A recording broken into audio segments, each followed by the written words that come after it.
In 1869, when the hills of eastern Kentucky held fog like a secret and the creeks ran the color of iron filings, there was a valley where the map learned to look away. 3 barns, 1 mill, a clapboard church that leaned, and a courthouse ledger that skipped whole months like a guilty heartbeat. Folks called it Goins Hollow, not because the Goins family owned it, but because the rest of the county acted like they did. What I'm about to tell you isn't folklore. It's inventory. Names, dates, chores, the weight of barrels that shouldn't have been that heavy, and the way a bell sounded when the clapper was wrapped in cloth to keep it from telling on the night. You'll hear about a pact, not ink on parchment, but something harder to scrape off. Rules whispered between brothers, kept by fear, hemmed by silence. There were daughters who stopped smiling in photographs, farmhands who learned not to ask the wrong kindness, and a winter supper that tasted of smoke and shame. The newspapers, the few that dared, called it family troubles. The ledgers didn't, because ledgers never lie. They just go missing. Before we step off the road and cut through broom sedge toward the house on the rise, tell me where you're watching from. If this is your first time here, subscribe, because the kind of history we tell has splinters. And once you pull one, you'll find more. The Hollow was ruled by 3 men who called themselves practical. Ephraim, the eldest, with a jaw like a barn beam and a voice that never had to lift. Caleb, quiet as a snare, making up for it with patience. And Silas, whose grin arrived before his reasons did. They were not rich, not poor, just heavy in the room wherever they stood. Their father had died in a spring flood that took part of the lower field and left a dead pig in a tree like a warning. The Goins brothers learned the lesson the water meant: build up, keep close, and don't apologize when the creek chooses someone else's yard to claim. The house sat above the mill road, big for the Hollow, with a porch that wrapped around like a belt held 1 notch too tight. The smokehouse door wore a new hasp. The barn loft had a trapdoor cut square by a hand that liked right angles. In the yard, a line for washing that never held much, and a chopping block scarred by more than wood. Inside, a mother who had grown small inside her own dress and 2 sisters who moved like they were counting boards in the floor with their feet so they could remember which ones creaked. People said the Goins women were lucky. Good roof, plenty of meat, men to see to the fence line. People said a lot of things that kept the air from going still. Ephraim believed in ledgers. He kept one on the mantel and another in his pocket, and when one page turned inconvenient, he tore it out and folded it flat behind the clock. He recorded weights, trades, who owed, and who ought to be grateful. Caleb believed in schedules, chores stacked like cordwood. Dawn water, mid-morn mending, sundown checks. He made lists in his head and stored them behind his teeth. Silas believed in mercy's wrong definition, the kind that looks like kindness as long as you don't ask the one receiving it. The first sign, if you weren't the kind of person who hears signs long before they decide to speak, was small. Women in the Hollow began to carry themselves like rooms with shut doors. At church, singing turned to humming. The pastor's sermons grew careful, then shorter. The bell's rope frayed from being pulled halfway and let go. Children learned to read a face the way a farmer reads the sky. A girl fetched from the spring at dusk and returned dry-eyed. A boy stopped whistling.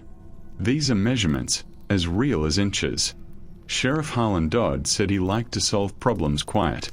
He was a man who kept his badge in his pocket and wore his hat low, the kind you mistake for furniture until it speaks. He'd ridden out twice that year on other matters, a boundary dispute, a missing sow, and both times he'd stood on the Goins porch, felt the way the boards underfoot communicated with each other, and decided the weather might turn. The 3rd time, he went because a woman from over the ridge came into town with her shawl wrong and her words right. She used phrases like not safe, not proper, and not again. The general store went quiet enough you could hear flour settle.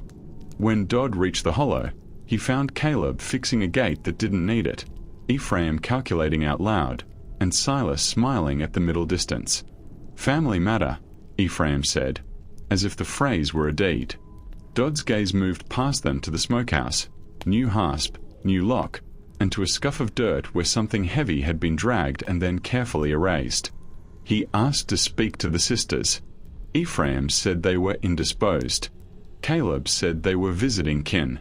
Silas said nothing, which was worse. That night, the church bell didn't ring. Folk said they never heard it. Truth is, the clapper was wrapped in a rag and tied with twine.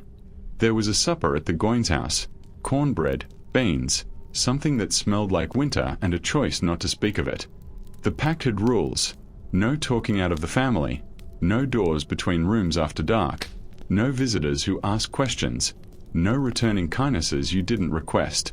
If there was breaking, it would be done in the name of order. If there was silence, it would be called peace.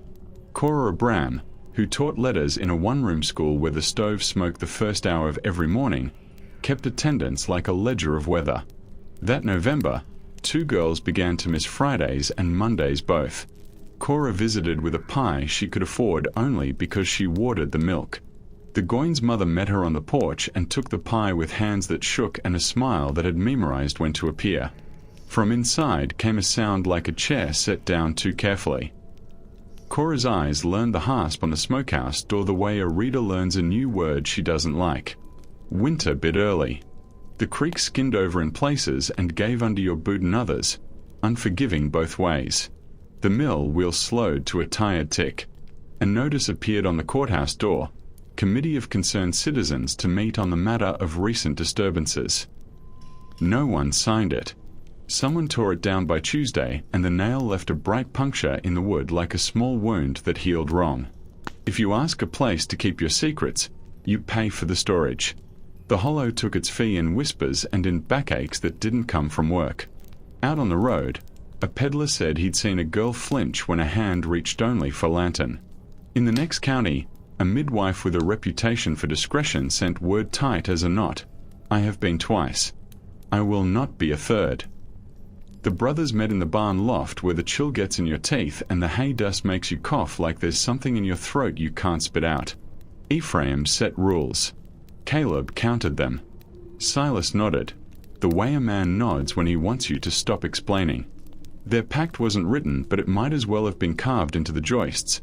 Keep the county away, keep the girls quiet, keep the mother obedient, keep yourself convinced. Sheriff Dodd returned with a pastor at his shoulder, and 2 men who understood how fear behaves when it's cornered. They found the yard swept aggressively clean.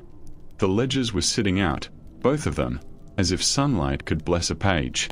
The sisters were visiting, said Ephraim. The mother was resting, said Caleb. Silas smiled at Dodd like a wolf practiced in company. Dodd asked to see the smokehouse.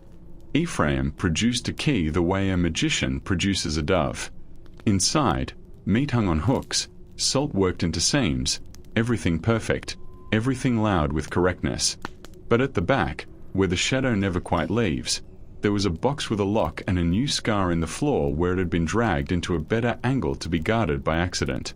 Dodd didn't ask for that key yet. There are doors you open fast, and doors you open after the room knows your name. Here is where the ledger picks up its pen. A scrap of calico found where it shouldn't have been. A braid ribbon folded in a tobacco tin beneath a loose board under the sister's bed.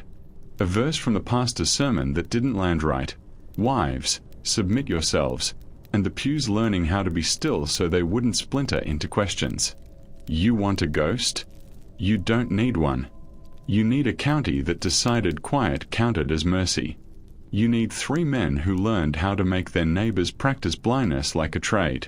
You need a house that kept score better than the courthouse did. It ends like this for tonight. With the sheriff's hand on the smokehouse door and the mother watching from the porch, fingers white at the knuckles, and the sisters behind a wall that pretended to be wood and nail but was really rule and fear. The rope on the church bell hangs slack. The clapper is still tied. Sheriff Harlan Dodd didn't sleep that night. He sat with the stove door half open and watched the blue edge of flame make arithmetic on iron. The Goins' place had the symmetry he distrusted. Fences mended before they broke, locks newer than the doors that wore them, a bookkeeping mind applied to human breath. He wrote 3 words on a slip and slid it under his tobacco tin: smokehouse, loft, bell. At daybreak he rode to Reverend Josiah Birch and asked him to come along not as clergy but as witness. Birch was a careful man who kept his sermons polished thin and his doubts thick. On the way they took the Old Mill Road, ruts frozen hard, a woodpecker making the kind of racket that always sounds like a warning after the fact. Before they reached the Goins pasture, Dodd reined in. The church bell's rope hung slack. The clapper was bound in a strip of flour sacking and tied with twine that still held the memory of a right-hand knot. They passed Cora Abram trudging the opposite way with her school satchel tight against her ribs like a child you know better than to set down. Dodd tipped his hat. Cora nodded back, eyes not moving from the road. "You still taking attendance?" Dodd asked. She paused one beat too long. "Always," she said, and kept walking. At the Goins porch, Ephraim wiped his hands on a rag with the kind of deliberateness that turns wiping into a statement. "Sheriff," he said, which meant, "I know what your badge weighs and I know what it can't lift." Caleb leaned against the jamb with a carpenter's quiet. Silas had a half-smile on, the kind men wear when they've practiced looking harmless. Dodd asked for the smokehouse key. Ephraim set down the rag, went inside, and returned with a ring of keys someone had polished. In the smokehouse, rows of hams hung proper as pews. Salt dusted the floor in a geometry too clean for a working room. Dodd's eyes went past what was for show. At the back, a low shelf ran along the wall. New, tight-grained, planed. Beneath it, a wooden chest the size of a cradle, iron hasp bright, drag marks in the packed earth chalked over with fresh salt. Dodd knelt, touched the gouge where the chest had bitten the floor. The scratch was new enough to catch his nail. "What's in the box, Ephraim?" he asked without looking up. "Tools," Ephraim said. "For slaughter." He let the word hang between men who knew it could describe more than hogs. Dodd asked for that key, too. "Misplaced," Ephraim answered, smoothly. "We are country folk, sheriff, not bank clerks." Silas's grin widened a fraction at that joke, like his mouth wanted to see the next move. Dodd stood. "I'll be back with paper you'll respect," he said. As the sheriff and reverend walked away, Cora's figure appeared again at the end of the lane, smaller now, bent by winter. She stopped by the fence and pretended to adjust her shawl. In that motion, her hand flicked something through the slats. Dodd didn't look then. He reached the corner, tied his bootlace, and palmed the object. It was a child's braid ribbon, blue, with a knot at the end tied enough to have been chewed. Back in town, Judge Ellery Thatch listened the way men listen when their names could end up on a page history disapproves of.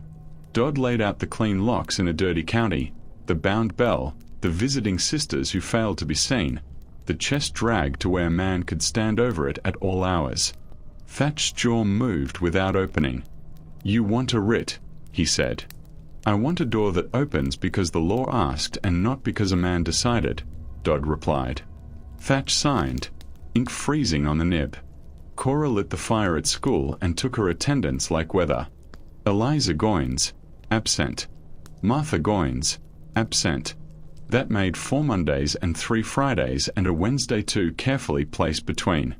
At recess, little Ruthie Wilkes came up holding a folded scrap. "Miss Cora, my mama says give you this but don't say who from." The handwriting was small and rigid, like someone writing with their teeth clenched. January nights. After the bell ought to ring. Wash basin lie. Mother's hands raw. That evening, Dodd sat with the ribbon on his table, the note beside it, and the judge's paper weighted with his pocket knife. He thought of the chest and its drag scar, of the porch where a woman stood shrinking inside her dress. He thought of the pact he'd felt without hearing. He blew the lamp out and let the dark sit where it insisted, then said aloud to it, "Not again." The dark didn't argue. It simply left room. They went up in daylight with the Reverend and the writ and 2 men who knew how it behaves when it's angry, Abel Crane and Jonah Sutter, both veterans of other people's quarrels. Snow squeaked under boots, a small, treacherous sound. The Goins yard was swept tight again, as if cleanliness could force the eye to slip. Ephraim read the paper like a man tasting something sour. "You will act decent," he told the sheriff, which in some places counts as a threat. Dodd nodded once and walked to the smokehouse with a slowness meant to take heat out of the air. He held up the writ, then pointed. "The chest," he said. Ephraim produced a key from the same pocket that had been misplaced yesterday. Locks obeyed. Lids rise when the room decides their secret has aged out of privacy. Inside lay a ledger, a folded sheet that had once been white, 3 pieces of women's ribbon, blue, red, and plain calico, and a cloth bundle bound with twine. Dodd opened the ledger and saw columns that looked like any store book until you noticed the headings weren't corn, bacon, kerosene. They were days of the week, with pencil marks that stacked in patterns every 4th square, nights. At the bottom of one page, a crude list of house orders in Caleb's neat printing. No doors between rooms after sundown. No outside company. No whispering. All questions to EPH. Reverend Birch's throat worked. "That's not the word," he said feebly, as if the scriptural cadence could shoo the handwriting back into wood. Dodd unwrapped the cloth bundle. Inside, a tin of lye soap worn down to a sliver, a knotted length of curtain cord, and a cheap brooch missing 2 stones. Abel Crane's jaw tightened. Jonah Sutter looked at his boots. "You buying and selling shame now?" Dodd asked softly. Ephraim's face didn't move. "We keep order," he said. "Order's the only mercy that's left to folks who ain't got money." Caleb's eyes flicked to the ledger as if embarrassed by his own penmanship being present at a beating. Silas's half-smile slipped and then returned, like he'd had to fetch it from another pocket. "Where are Eliza and Martha?" Dodd asked. "Visiting," Ephraim repeated. Reverend Birch said, "We will see them now." Ephraim said, "I said they're visiting." Dodd turned the page of the ledger. Next to last Wednesday was a small cross. Next to last Friday, a dot, then another.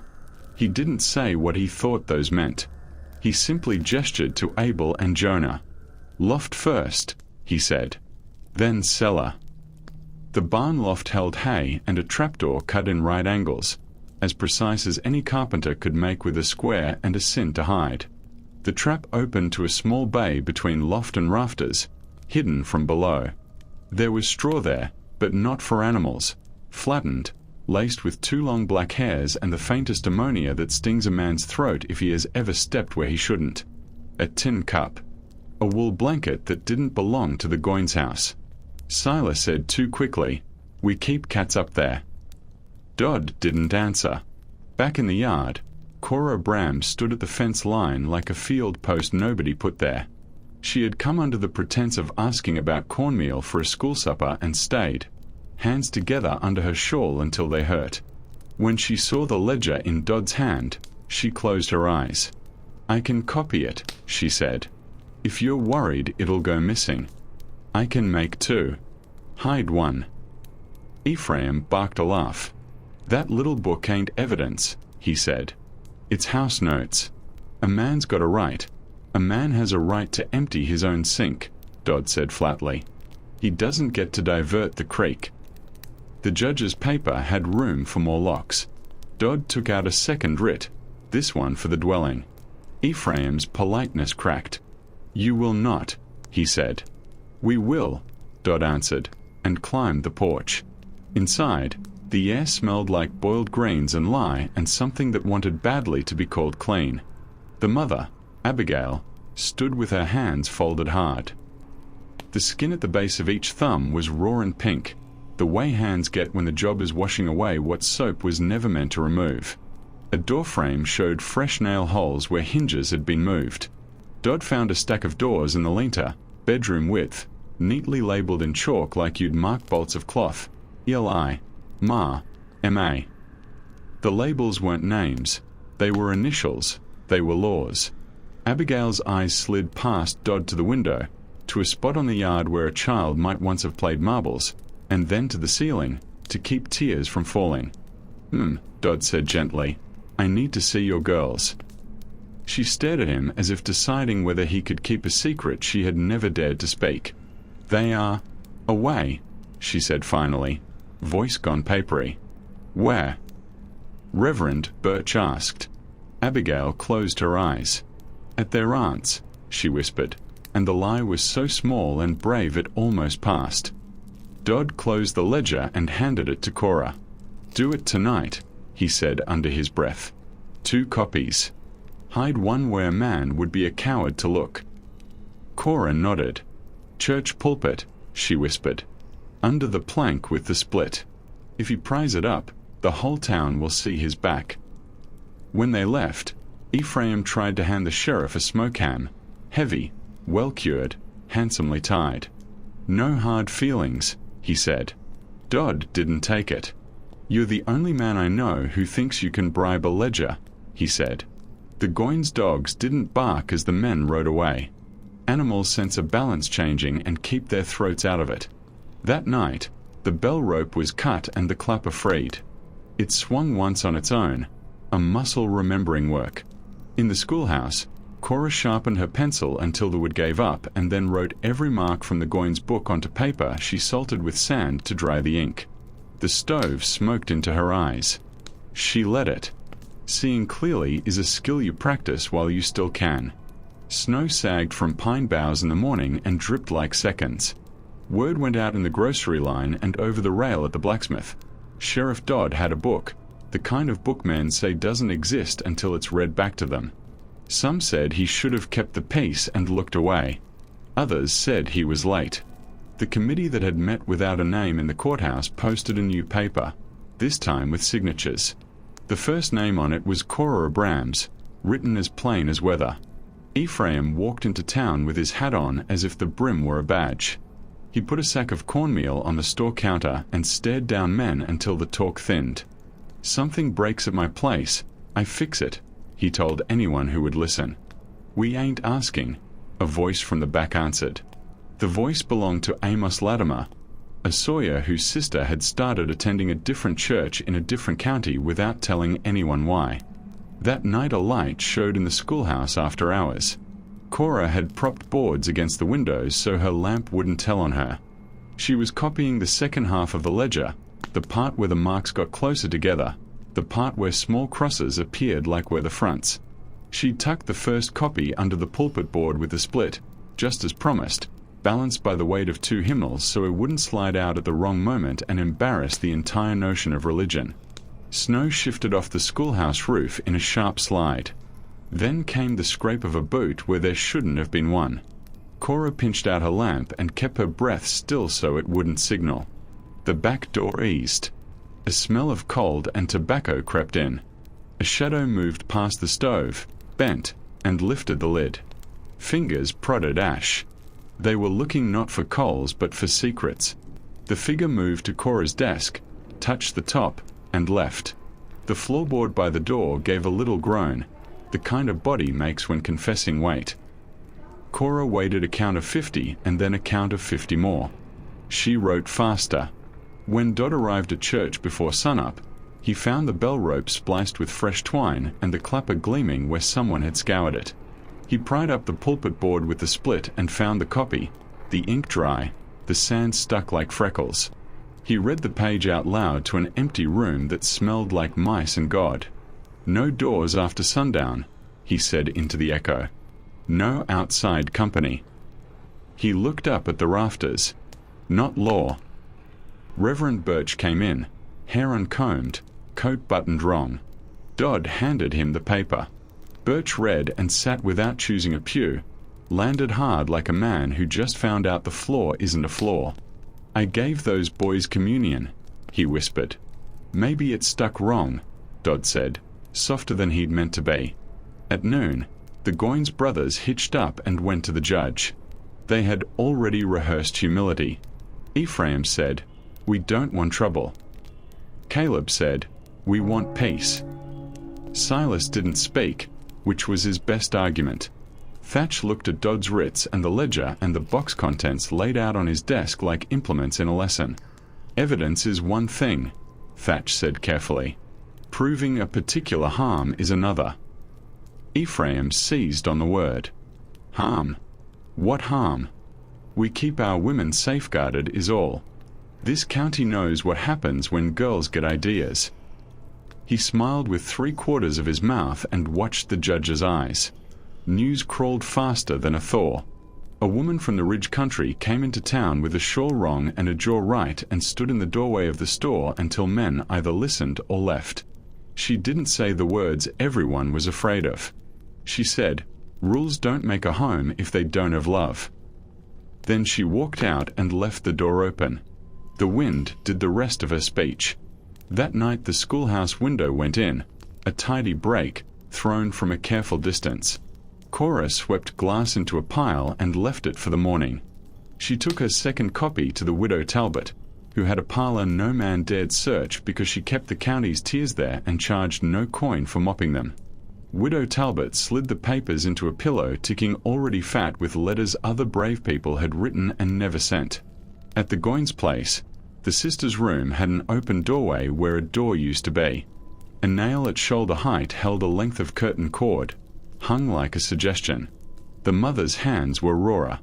She whispered into the corner of the room as if it could carry sound better than air. "Hold," she said to the plaster. "Hold." Down the hall, a man's voice counted something. Maybe minutes, maybe mercy. Sheriff Dodd slept at the edge of sleep and woke at every imagined bell. He dreamed of a smokehouse with no meat and a chest with a cradle in it and a book that bled ink when he opened it. He woke with his jaw locked and his fists sore, and he didn't apologize to the morning for either. January leaned and hard. Ice made lace on the creek's edge no one admired. The mill wheel stuck twice before it found its labor. Dodd walked the Goins fence line from the brush side, where men forget to dress their properties for company. He found prints where someone had stood longer than a fence mender needs to stand, and a patch where a boot heel had gouged impatiently. He found a twig snapped clean and left in the snow upright like a tiny signal flag. If you don't know how to read a place's handwriting, you will think the county is quiet. He followed the mill path to the old saltpeter hollow, a cave mouth dark with iron stain, a place boys dared each other to shout into because echoes sometimes answer too fast. On the way he found a heap of ashes, not cook fire ash, soot too fine, no grease. Ledger ash. He sifted with a stick and found a corner of paper not brave enough to burn all the way. It read Friday, then the next letter was gone. Behind him, a twig popped like a lie admitting itself. He didn't turn. "You want to do this proper, or you want to do it the way your brothers do it?" he asked the trees. Silas eased out holding a shotgun like a friend he only trusted halfway. "You bother me on the public road, Sheriff, that's one thing," he said. "You haunt me in my thinking spots, that's another." Dodd kept his eyes on the ash. "Boys with trouble like yours don't get to have thinking spots," he said. Silas's grin straightened. "The county don't want your crusade," he said. "It wants its wheel to turn and its pews to fill and its girls to hush." "Maybe it's tired of wanting that," Dodd answered. "Maybe it never wanted it, just didn't know where the door was." Silas spat into the snow, a punctuation mark that steamed and went away. "You don't even know what you're accusing." "I don't have to say it out loud for you to hear it," Dodd said. "Your mother washes like she's trying to erase a room. Your sisters learn to walk where boards don't speak. You rap a bell like a gag. I'm not inventing this. I'm just choosing not to let it be furniture." In town, the committee met with names. They signed a paper. Cora Bram, Amos Latimer, Widow Talbot, Reverend Birch, his signature small, Abel Crane, Jonah Sutter, Ruthie Wilkes's father, who couldn't write steady and asked Cora to guide his hand. They resolved 3 motions. 1. The bell will ring on Sundays no matter who sleeps light. 2. Doors belong on rooms. 3. If a woman says not safe, the county does not require her to define every term. That night a loaf of bread showed up on Cora's step with a scrap baked inside, blackened but legible where the paper overlapped on itself. Cora teased it out with tweezers and breath. In tiny, pinched letters, "Wed nights. After prayer." Rules not for God. Beneath, a shaky signature, A. Abigail had risked her kitchen to smuggle a sentence past men who checked pockets and not loaves. Dodd carried the note to Judge Thatch. "You know what you're asking me to do." Thatch murmured. "Yes," Dodd said. "Make the House obey the county instead of the other way around." Thatch signed a new paper, this one a warrant for restraint. Remove all cords from the premises, restore doors, deliver daughters for statement, hold keys to outbuildings at the courthouse until hearing. "They'll fight it," Thatch warned. "I need things fought where the law gets to win," Dodd answered. They went out in force, 6 men with badges or backbones, plus Reverend Birch stripped down to just Josiah. Cora stood at the lane, arms crossed under her shawl, ribbon of blue wound around her fingers like a cause. The Goins dogs raised their heads and then put them back down, as if the day were too heavy to bark at. Caleb opened the door before they reached it, as if disdain could be a kind of welcome. Ephraim had the stiff politeness of a man who will use a man's first name and never mean it. Silas's grin had left. The mother hovered in the hallway, hands unconsciously rubbing soap into themselves with no soap present. Dodd read the paper aloud and then handed it to Ephraim. "You'll remove the cords and hang doors," he said. Ephraim stared like a weather vane trying to remember where wind comes from. "No," he said finally. Abel Crane stepped inside, picked up the nearest door from the linter, and set it in place with 2 hinges and 1 screw thrown home hard. Fast, imperfect, present. Jonah Sutter followed on the next room. Caleb reached for the cord. Abel took it first and pocketed it like a spoiled apple collected to keep a neighbor's cow from choking. "Where are the girls?" Dodd asked. "I will not ask again." "Gone to kin," Ephraim said, and his jaw leaned on the lie. "Which kin?" Reverend Birch asked, and his voice had the old steel in it. Before sermons learn to be careful. Ephraim waited. He could outwait a calendar. "We'll find them," Dodd said softly. "You should hope we find them before what's left of this county decides to find you." He turned to Abigail. He said, with the kind of gentle that turns a lock if it's tired of being locked. Her mouth opened. The noise that came out wasn't a word, more like air that had been holding a word too long and forgot its shape. She looked at the floor. "Mill," she whispered finally. "After prayer." Then she flinched like she had broken a pact that kept the sky up. Dodd wrote one last note on his pad. "Mill, after prayer." He left the house with the ledger tucked under his coat and cornbread smell trying to claim innocence. In the yard, he untied the bell clapper and let it swing twice. The sound carried over ice and over habit and over men who don't like being summoned. Sometimes a tone does the work of 1,000 arguments. Wednesday came wearing a sky the color of tin. Church let out earlier than usual, the Reverend skipping his second point and his third, the congregation's amens tired. People lingered in the yard pretend talkative, eyes cutting to the road that runs by the mill. Widow Talbot tied her bonnet and said to Cora, "Don't go alone." Cora said, "I don't go anywhere alone anymore." The mill stood at the bend, wheel lazy in cold water. The shed beside it kept sacks and the story sacks here. Dodd put 2 men on the road from the ridge and 2 men in the brush.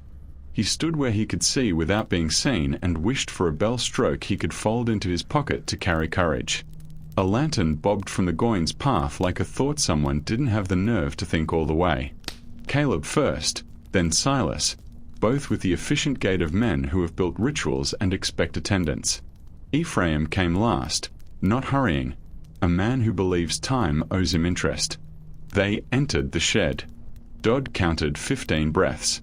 When the door opened again, it was not a Goins who stepped out, it was Eliza. She turned right toward the water the way a harness thing tries left one last time. Her hair was cut jagged, as if done in a hurry with dull shears. Her eyes were the kind that don't ask any more, they measure. Dodd stepped out. "Eliza," he said gently, "I'm Harlan." Her gaze flicked past him to the road. to where habit waits like a horse tied in the same spot daily. Behind her, Silas appeared in the doorway, saw Dodd, and stilled. Caleb came next, his mouth opening without sound like words were a thing he left on a shelf and now couldn't locate. Ephraim last, jaw set so tight it looked like teeth had grown together.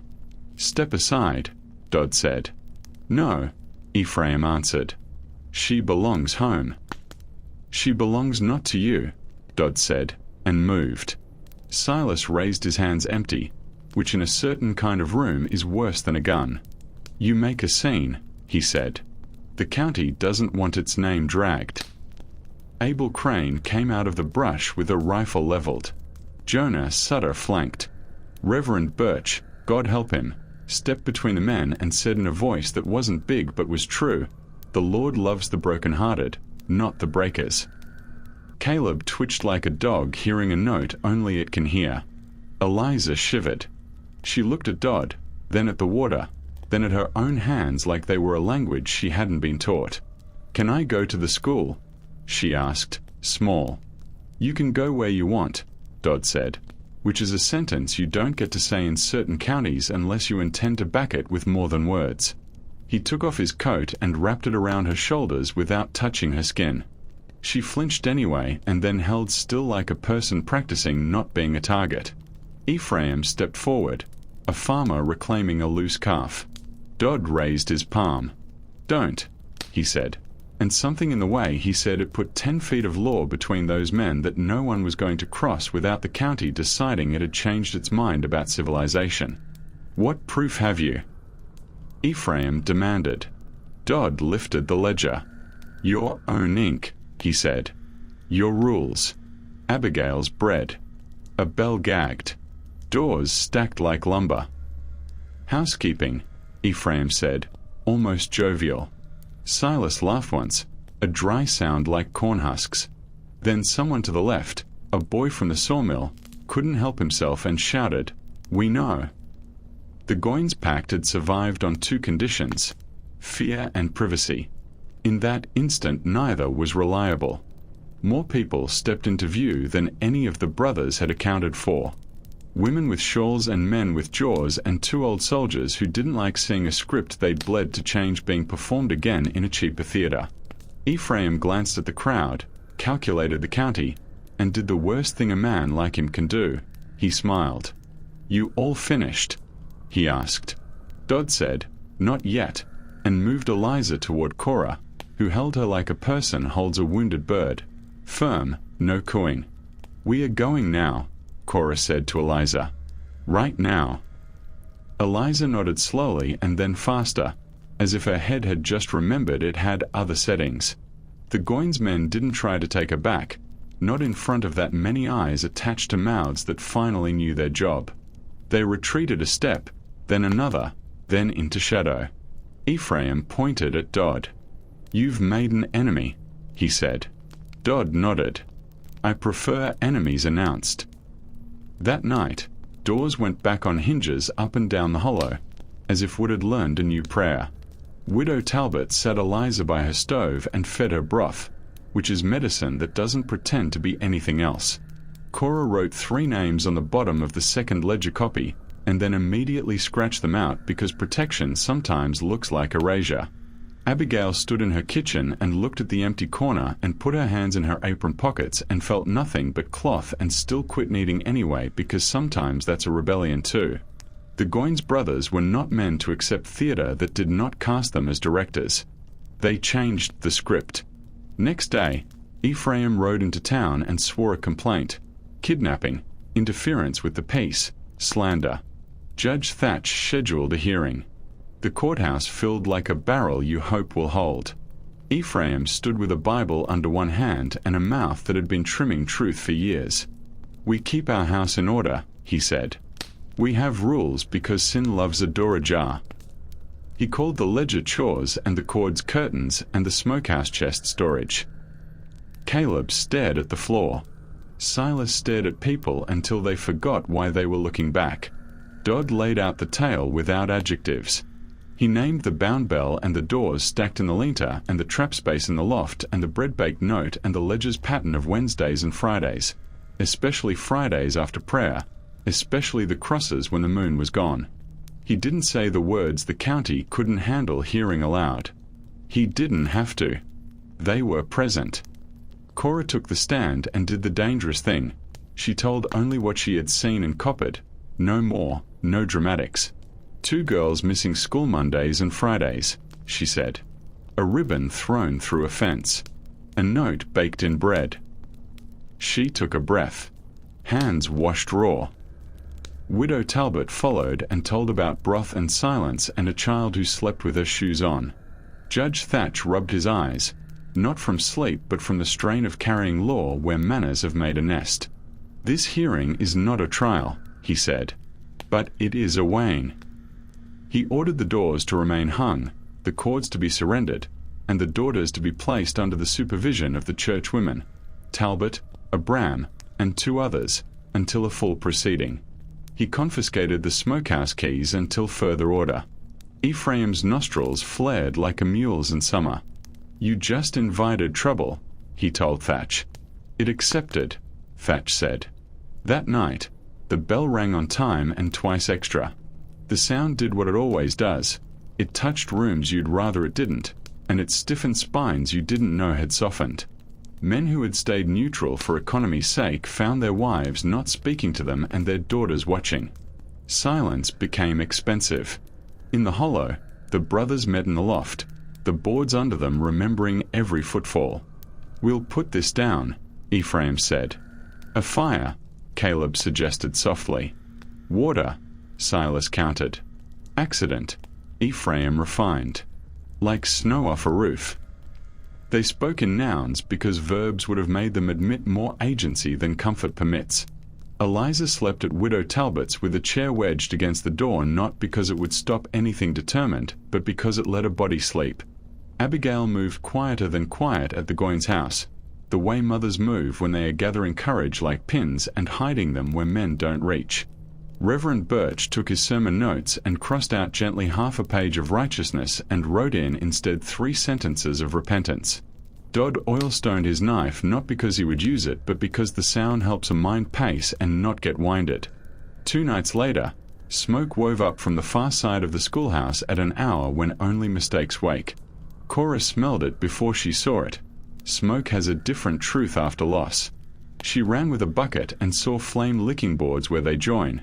The place you strike when you don't want a fire to look like it came from inside.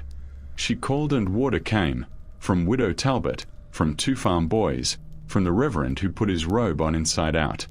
They drowned it. The scar on the siding looked like a question mark. Dodd crouched and found kerosene's perfumed guilt in the dirt. Not accident, he said, and wrote it down so the county would have to carry the weight. He doubled guard at Talbot's. He slept in a chair with his hat over his eyes and his hand on his badge because sometimes you have to remind yourself what you're allowed to do. He sent Abel Crane to sit behind the Goins smokehouse and listen to it tell him when footsteps had ambitions. Abigail left the house after midnight under the moon that makes fences think they're people. She carried nothing and everything. Her shoulders a confession, her hands open. Abel saw her and did nothing but step back into shadow. She walked to Talbot's and didn't knock. Widow Talbot opened anyway, like she had been warming the hinge. Abigail didn't cry. She Saturday. After a long time she spoke. They made rules, she said. And then they made those rules the only God they want. She looked at Cora.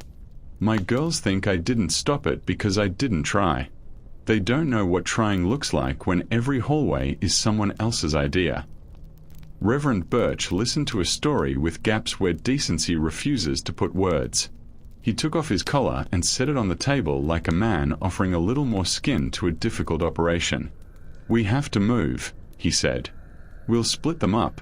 Girls go with the Ridgeleys tonight, then beyond. Harlan. Dodd nodded and began to make a map out loud. 2 lanterns on the Ridge Road. 1 parked wagon on the east side. No one moves toward the creek.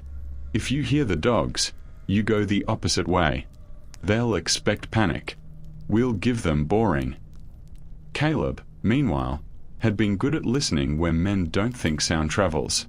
He'd climbed Red Haw to a low branch that held Dodd's words and dropped them reluctantly. He told Ephraim. Ephraim told Silas. "We'll intercept," Ephraim said. "Not with show. With missing." Like they wondered. That night, when the bell struck 8, it struck 13 too, someone pulling until their hands burned.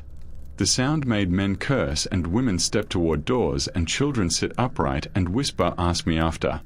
The wagon rolled from Talbot's quietly, drawn by a horse whose hooves had been wrapped in burlap and patience. Inside, Eliza and Martha and a third girl the county had refused to count because she lived over the ridge and counted herself. On the ridge, a lantern bobbed where it wasn't supposed to. Abel hissed, "Not ours." The wagon stopped. Dodd stepped up into the road and let his badge catch moonlight. "Turn back, Silas," he said to the shadow behind the lantern. The shadow laughed once. "You took what's ours," it said. "We are taking it back." Then from the dark to the right came a sound men think they know, the click of a hammer. "No, you're not," said Amos Latimer, who had climbed a tree he hated and waited longer than his fear enjoyed. Behind him, 3 men from the mill leveled their own persistence. Silas's grin failed to arrive. "We'll see you at your doors," he said, and the words promised what bullets didn't have to. He vanished as easy as a lie that finds a new room. The wagon rolled on. The road behind did not behave. Caleb had dropped a chain trap in a low place where ruts collect water. The front wheel caught, the axle complained, the wagon pitched. Girls inside thumped and gasped and held on with the kind of fingers that leave bruises in wood. Dodd swore, then didn't, because swearing takes breath you sometimes need. He cut the chain. Abel shouldered the wheel. Amos braced, and Widow Talbot whispered things to the horse that horses believe. The wagon heaved, then freed. They went the long way, which is safer not because it refuses danger, but because danger likes the short road better. By morning, Eliza and Martha were 2 counties gone, faces under bonnets different enough to pass in a crowd that minds its business. The third girl went somewhere no one wrote down. The county learned, with that departure, what happens when you drag your feet through mercy. You get left with men who like empty rooms. The Goins place woke to absence and set about manufacturing rage to fill the space. Ephraim rode to the judge again, to the sheriff again, to the store again. Everywhere public had a door. "Thieves," he declared. "Witches," Silas added helpfully. Caleb said nothing. His eyes had been tracking 2 sets of smaller footsteps that moved like memory toward the saltpeter hollow. Dodd went with Abel to the cave mouth before noon. Inside, the air held the mineral cold that makes your teeth ache. He lit a lamp and the wall wrote back at him in soot from other men's lamps. Initials, dates, a crude drawing of a bell whose clapper had been exaggerated into something like a tongue. 10 feet in, the floor changed underfoot, packed in one place, soft in another. Dodd knelt. He found straw braided. He found a strip of calico. He found a small carved bird, the kind a patient hand whittles to pass time it doesn't want. Abel picked up the bird and rubbed it with his thumb like a man saying sorry too late. Farther in, a niche held a bucket and a rag and a lidded jar. Inside the jar, lard. In the lard, 2 hairpins and a ring that had belonged to no girl who could afford miracles. Abel made a sound people mistake for a cough when they don't want to call it grief. Behind them wood creaked where there wasn't wood. Bodies shift air like truth does. "Come out," Dodd said. Silas stepped into lamp glow with his grin back on duty. "Caves make echoes," he said. "You say a thing loud enough, it comes back at you." "That's what I'm counting on," Dodd answered. "The county's echo." Silas shrugged and acted like he was bored of being accused. "If you wanted to stop badness, you should have taken the pistol out of men's fathers' hands 20 years ago," he said. "Too late now. We learned." "You didn't learn," Dodd said. "You rehearsed." He moved quicker than righteousness and got his lamp into Silas's face, light enough to blind, heat enough to remind. Silas raised his arm, the lamp edge kissed skin, he swore for real, and Abel had him by the collar with a rope already halfway to a knot. Outside the cave, Ephraim began to shout long before he was within words, which is a thing men do when they know they should have run. Caleb came with him, eyes flat, palms open the way men show they aren't carrying. Dodd stepped out with Silas in tow. "We are going to the judge now," he said. "On what?" Ephraim demanded. "On fear," Dodd replied, "which you've manufactured at scale." Down the road, the church bell rang like it finally knew what it had been hung for. People heard. They came not because it's fun, but because not coming writes a story too. Widow Talbot stood with her sleeves rolled up like a woman in a kitchen that needs a lot of pie and a lot of sense. Cora stood with her attendance book in her pocket, not as charm but as a reminder. Names are where rescue begins. At the courthouse, Judge Thatch sat straighter than last time.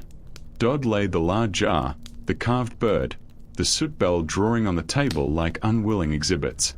The judge looked at Silas's bandaged forearm and at Ephraim's hard mouth and Caleb's quiet and the county in the doorway. "We will not decide everything today," he said, "but we will stop pretending nothing is happening." He remanded Silas to the lockup for interference with a lawful order. He ordered Ephraim and Caleb to surrender every key and every book. He appointed Widow Talbot temporary guardian of Abigail, at Abigail's barely audible request. Caleb flinched like someone had slapped him with a good word. Ephraim said, "You're making us criminals for running our own house." Thatch said, "Your house applied for citizenship when you scared the bell."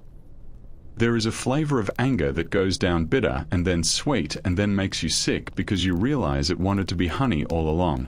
Ephraim drank that. He decided to make a new pact. If he could not control his house, he would control what anyone learned about the old one. He burned, not the big things, because big fires have neighbors, but paper, hair ribbon, cloth, even soap scraps, anything that could be interpreted as intention. He salted the smokehouse floor until the wood gave up trying to absorb anything. He ripped the plank with the split from the church pulpit at midnight and replaced it with new wood so smoothly that only a man who had hidden something there would notice the knot pattern was wrong. Cora did. Sunday morning she put her hand under the pulpit out of habit and found not her paper but a clean cavity. She did not gasp. She wrote 3 lines in her sermon notes and handed them, mid-hymn, to Dodd. They took it. "I have a third. Widow Talbot's pillow." Dodd nodded so small it could have been a tremor. Silas sat in the lockup and grinned at the jailer, then at the mice, then at the stone, and finally at the crack under the door that let in enough light to make a man imagine he had a friend. He told a story about boys and caves and rules and dared the light to blink. It didn't. He slept because men like him always can. Abigail moved to Widow Talbot's for a while and learned what quiet sounds like when it doesn't ask for anything back. The first 3 nights she slept without moving and woke with her hands curled in fists like plants that have learned to close against weather. On the 4th, she sat up and asked a question out loud that no one answered. "If I stay gone, do they become better or worse?" Cora said, "Worse," without hesitation. "Better," said Widow Talbot at the same time. The women laughed once, a ridiculous sound at that hour, and then didn't. Dodd escorted Eliza and Martha as far as he could, with papers, with named people, with a line of men who had decided not to be neutral.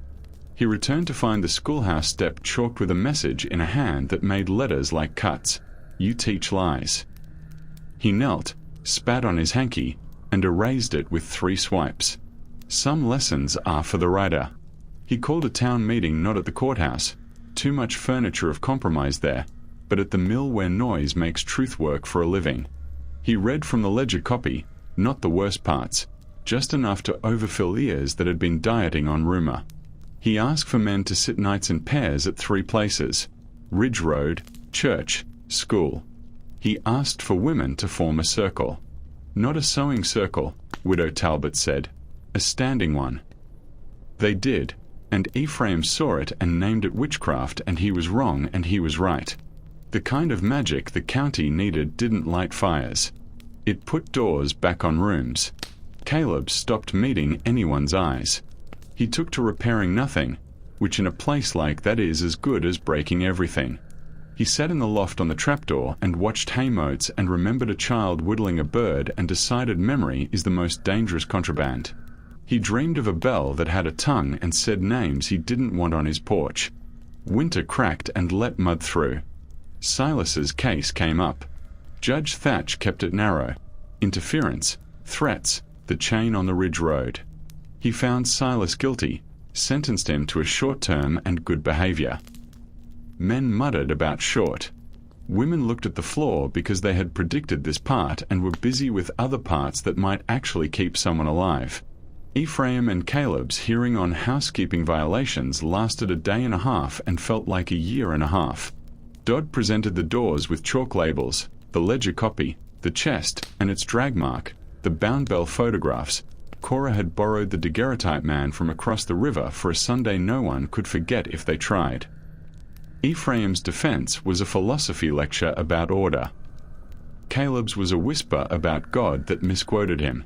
Thatch ruled for the county, doors to remain, cords to be kept at the courthouse for uses that are not household, Abigail free to reside where she chooses, Eliza and Martha under church protection until of age. He fined Ephraim and Caleb for contempt when they laughed. He looked at the room and said a line nobody wrote for him.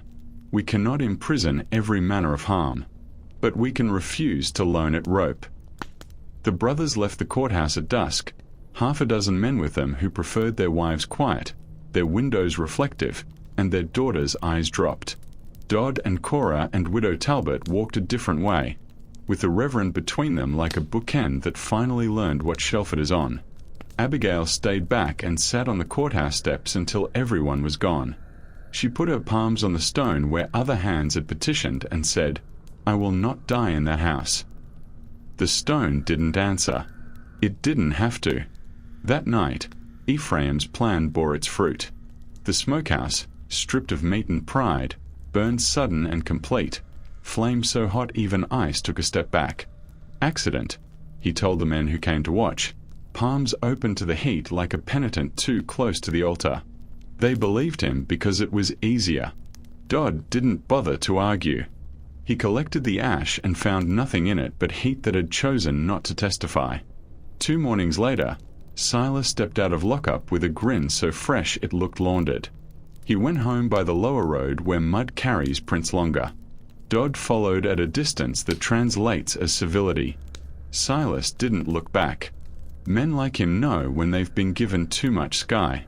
He walked up on his own porch, and for the first time in memory, he paused at the threshold like a man who wasn't sure of his welcome. That's what a county can do, sometimes, turn a doorway into a mirror. Spring arrived without asking permission.